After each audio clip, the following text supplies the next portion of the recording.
Assalamu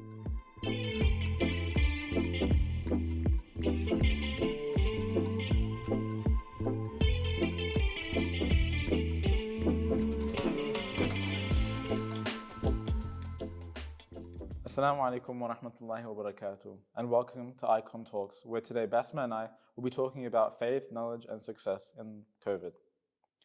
Basma, what do you think about faith, and how do you think we can keep it in our day-to-day life, especially in times of COVID, when things are a bit difficult and different to how they usually are?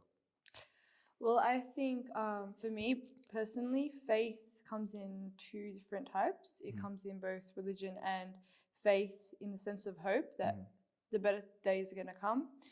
Firstly, talking about faith as in religion, in hardships, in any hardship, whether it's COVID or a loss of a family member or any hardship, I think that religion is the most important thing that someone can have and sustain. Firstly, I think that with all the lockdowns that we've endured, religion and just being faithful and knowing that it's all in Allah's plan is the most important thing, because I feel like for me personally, that was a motivation, kept me going. Yeah. At times it was really hard because, you know, you've got first lockdown, second lockdown, they're all extended as well. It's like, yes, this is Allah's plan, but when is this going to finish, you know? But at the same time, you know, we have to be persistent, I guess, and just believe in Allah's plan. And as they say, with hardship comes ease. And I feel like nowadays we're seeing the better days of Corona with the lockdowns and everything, and with our ability to come to school as well. Of course, yeah. I feel like we can see the better days as well. But just maintaining a relationship with Allah subhanahu wa ta'ala and knowing that this is all part of a plan. And inshallah it gets better. I feel like that is my take on faith in religion. In the sense of faith in like hope, like this whole hardship has, you know, been hard on all of us, and you can't like, you know, go through the whole hardship and be like, you know, that's it. You be hope Lose hope. You can't really be positive the whole time. Oh yeah. But then again, you can't lose hope at the same time. Yeah. So I feel like hope, you always have to be hopeful for the better things. Keep persistent. Just know that inshallah everything will go well. So in terms of hope, how would you say, do you think having a sense of hope is kind of like it would come easy as you're staying at home with your family? Like more so in lockdown than obviously now restrictions have started to ease, right? So we were able to come to school and go out to shopping and whatnot. But say we do go back to a time where we're locked down, stage 5, I think it is. I'm not sure. I don't really pay attention to this stuff, right? But where we're in the extreme case, and there's cases increasing every day, and you're at home with your family, how do you think we can implement this faith at home? Especially, like, I know you come from a big family, and so do I. So what do you think we can do with faith and hope when we're at home with our families? Okay, well, as you said before, like, both you and I are from big families. Whether you're from a big family or a small family, or if you're the only child, I think it's the same thing for most people. But I feel like with bigger families, it's a bit more harder because, you know, us two are the oldest, and it gets hard with younger siblings. Of course, internet problems as well with the lockdown and online learning. I remember all of us shouting at each other because the internet was so bad, and I had to go on Zoom classes. My siblings had to go on also Zoom classes. It was really hard, and it was hard to maintain hope that, you know, everything's going to be okay, because it was really chaotic at times, and sometimes it would feel like this was a really bad thing for all of us, well-being wise. It sometimes made my relationships with my siblings really bad as well, you know. It really tested it, didn't it? It really was bad. But at the same time, taking a look at lockdown, last year it came in the time of Ramadan, and it was a learning experience, first of all. Second of all, Zoom classes pretty irritating as well while fasting at home. But overall, what I could take back from that was the fact that I had I think, the best Ramadan last year because I was with my family. I spent time with my family. Yeah. It made me closer to Allah as well, subhanahu wa ta'ala. And hope with siblings, sometimes, you lose hope because very irritating, running around, screaming. But in the end, I think staying at home with families, like with siblings, whether you're by yourself or with your siblings, being hopeful is one characteristic that you need to have, especially during these hard times. Yeah, definitely. Otherwise, you're just going to get driven mad. Yeah. So you mentioned hope and education, right? So I think as Year 12 students or VC students or even high school students, we tend to stress out a lot. So would you say that, no amount of, guilt can change the past and no amount of anxiety can prepare you for the future? Would you say that stressing out in a time of lockdown and in a time where pretty much everything that governs your future is out of your control, do you think that stressing out or even worrying or feeling anxious in times like this would benefit to your sense of hope or even your situation? You see, stress is inevitable. Yeah. Everyone stress. You stress, I stress. Like just this morning, I was stressing about like a chemistry stack. Yeah. But it's inevitable, and everyone's going to stress out about what's going to happen. You see, this is our future, and the way it's going to go is unknown because, yes, we can take a step forward into our future, but at the same time, we're in an unknown time where not everything is in our control. It's also the government's control, the number of cases. If they go up, we're going to go back into lockdown. So all these factors lead to stress. Whether stress and guilt helps, I don't think it does, because as an overthinker myself, I'm always overthinking what's going to happen. Am I going to finish this in time? Am I going to study enough? Am I going to pass the SAC exam, whatever it is?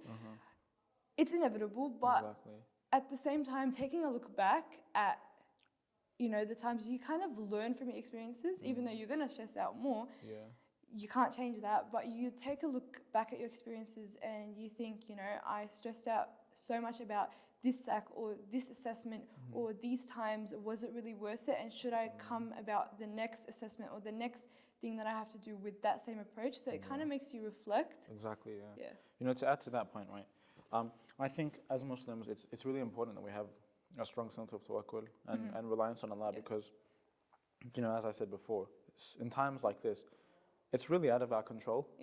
So, even relying on the government isn't really the best thing to do because even the situation is out of their control as well. So if you think about it, right, in whose control is it? It's in Allah's control. So I think even, especially as Muslims, right, it comes to our advantage where we can have, that strong relationship with our Creator where we can, every night before we sleep, every morning when we wake up, we can make dua and, ask for a better situation, not only in times of COVID, but, the situation happening in China and in Palestine, it comes to our advantage that we can, call out to our Creator and ask Him to, bring better for this world that we live in. Yeah. So, moving on to from faith to knowledge and success and lockdown, I think that obviously in times of COVID where we're at home, so when we're at home, I think the greatest thing that we can take from a lockdown, we're blessed to not have one right now, but you never know in the future, exactly. So you have to take advantage of your time in a way where when you use your time wisely, it doesn't affect your plans and the structure of your day. Pretty bad way of explaining it. But to put it into like an example, right? It's really important that we keep a structured day similar to the structure that we have at school, where we have 45-minute periods every day, and then we go home, and then we sit down in our tables for however many hours to keep that to study for the next day or whatever we've done for that day.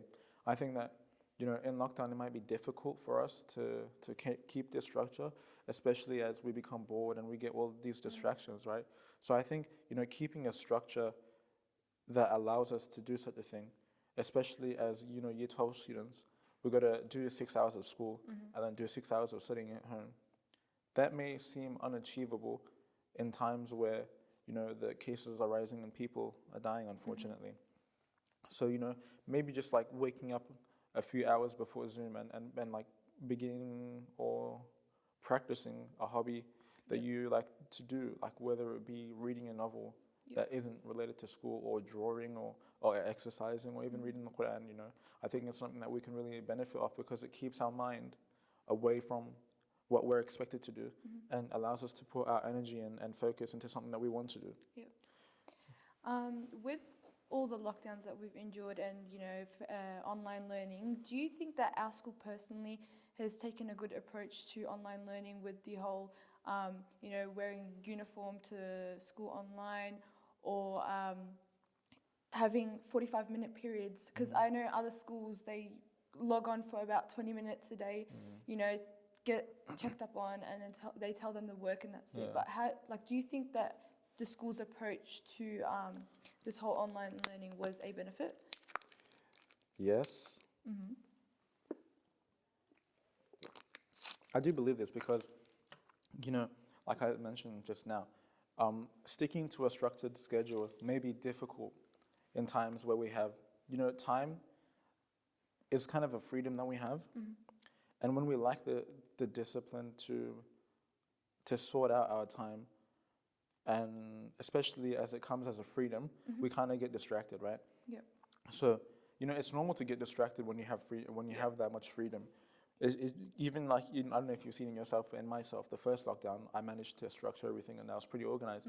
But then as the lockdowns kept hitting me, I just became less organized and less focused on my school. So I think what the school has done to keep our classes 45 minutes long instead of those 20 minutes allowed us to stay engaged and focus on the school task. And even for primary students, I know that my siblings, they come to school and they get the weekly outline from the school, and and they take it home, and then they do their work, even though they don't have Zoom 6 hours a day like we do. That's the school's way of keeping them engaged in the task, whereas some other schools might not provide this. Even some parents and some families at home may not have a printer. The school has offered printing for such families. So I think the way that ICOM has gone about in terms of catering for the differences in families, and especially us as high school students who have to sit there 6 hours a day, have kind of catered to our ability to lose focus, I guess. So I think, it's something I'm really grateful for, firstly. So, like I said before, right, picking up a hobby and, just to elaborate on it, right, I think it's something that we should all have, like a side thing, especially in times of stress, something that we go to, whether it be a walk, that 1 hour a day that we're allowed to leave the home, is something that we should all take advantage of. Because I don't know if you've realized, right, whenever we go into lockdown, even like irregardless of the seasons, like last year, I remember we were in lockdown, it was during winter, during Ramadan, but the weather outside was beautiful. And it's something that a lot of people fail to recognize and take advantage of, because it's not every year that we get a winter where it's barely raining and the sun is outside, and it's shining on the grass and whatnot. So I think it's something that we should also implement. So aside from the education and whatnot.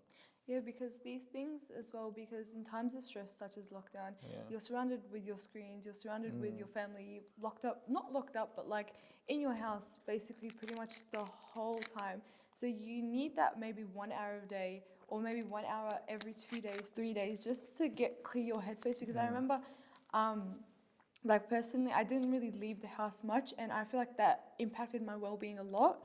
But when I went out for that one walk, it kind of cleared my headspace, and it got me motivated, Definitely. to do more work. So then the next day comes by and I would do the same thing.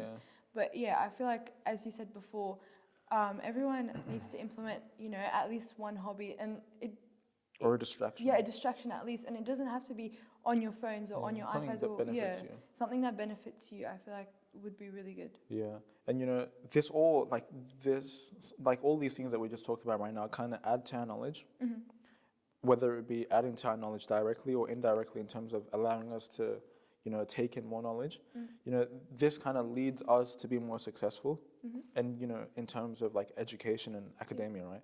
But then how you mentioned about faith and having hope, that leads us to success in a different path, in terms of religious success in in this dunya and as well as the hereafter, like as we believe as Muslims.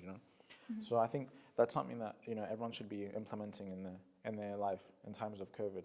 So to conclude, right?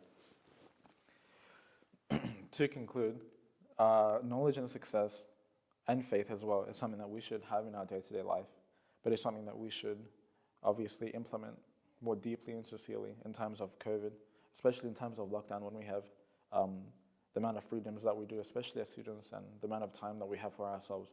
So it's something that we should be taking more, advantage of more. And one thing to add to everything that we've talked about is gratitude. So, it's important to feel a sense of gratefulness, I guess, because I think that, although we went into lockdown pretty later when COVID came about first, looking at how it turned out for us in Victoria specifically, and in Australia in general, is far better than the situations overseas. Yeah. And, it's something that we fail to understand at times because, we all had Ramadan and the freedom to visit the mosque and visit our families. So I think that's something that we should be grateful of, and not take advantage of, and kind of, just stop complaining about, because, there are people who are in worse situations than we are. So I think it's important that obviously we're grateful and pray for those who are in need. Thank you, and we'll see you again next time.